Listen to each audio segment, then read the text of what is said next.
the day the sky fell. It was a morning like any other, until the sky itself turned into a weapon. In just 102 minutes, steel melted, towers crumbled, and history was rewritten in smoke and fire.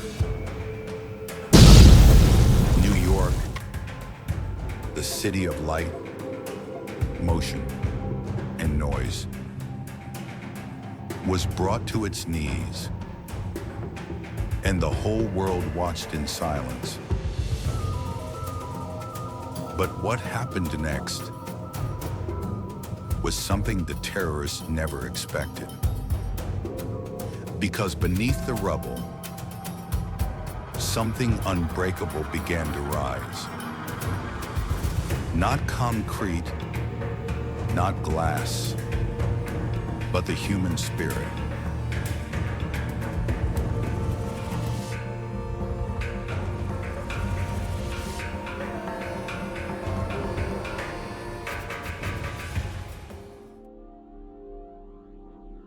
New York after September 11th, rising from the ashes.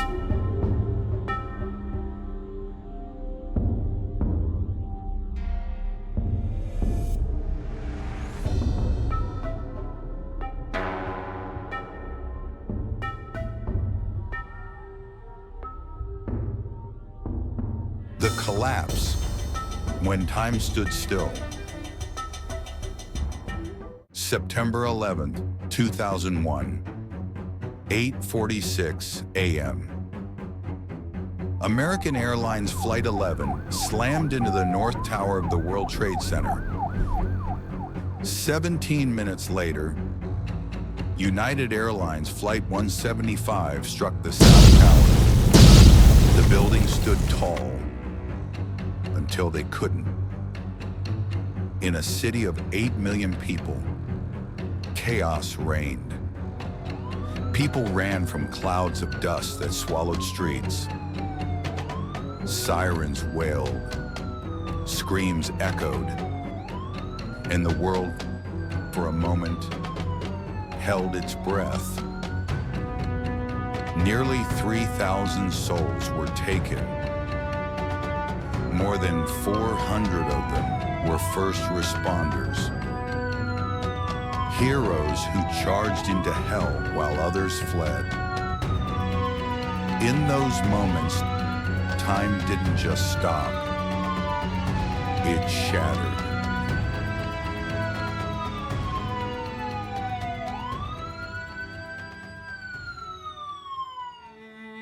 The aftermath, ashes and echoes. Lower Manhattan became unrecognizable, blanketed in gray ash, haunted by silence, and pierced by the cries of the grieving. Photos of the missing fluttered on walls, candles flickered on sidewalks, and strangers held each other like family. Mayor Rudy Giuliani called it the worst day in New York's history. But even as he stood amid the wreckage, he said something else. We will rebuild. We're going to come out of this stronger. And somehow, New Yorkers believed him.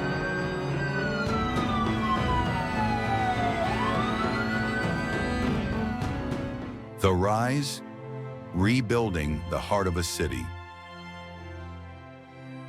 In the face of unspeakable horror, something extraordinary happened.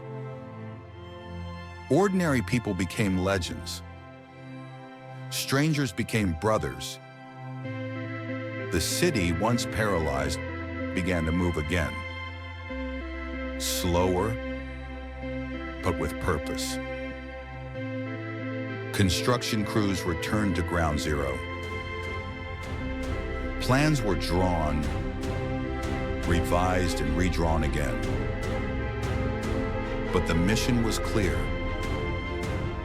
rebuild not just the skyline, but the soul of the city. Years later, the Freedom Tower stood 1,776 feet high, a deliberate symbol of American independence and of the unbreakable will to rise. But the real rebuilding happened in the hearts of survivors, families, and rescuers.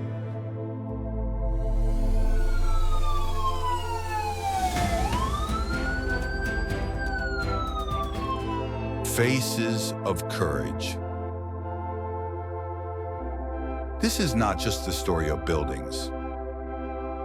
It's the story of people.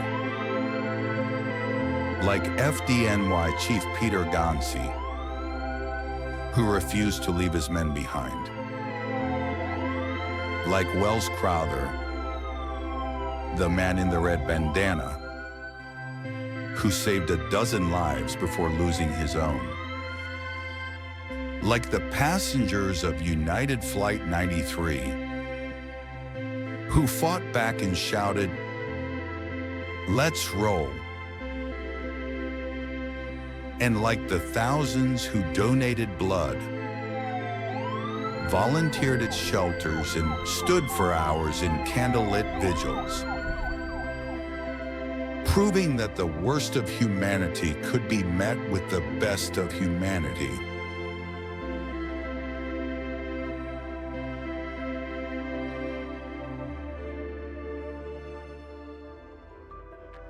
Lessons in the rubble. New York taught the world a lesson. You can knock down our towers, but you cannot touch our resolve. The scars remain, etched into granite, into memory, into hearts. But so does the strength. From the ashes of hate, love grew louder.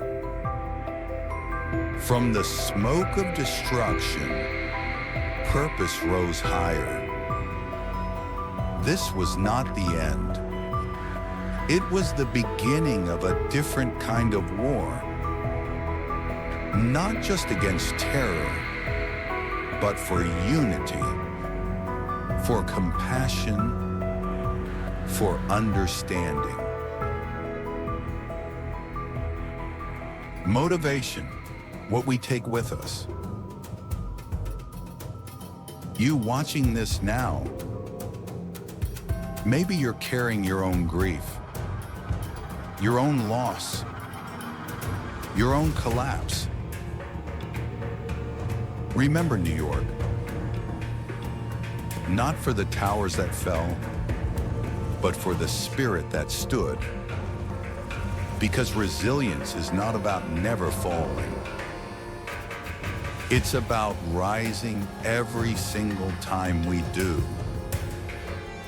When everything you build's reduced to dust, what do? You rebuild. Stronger, wiser, unshaken.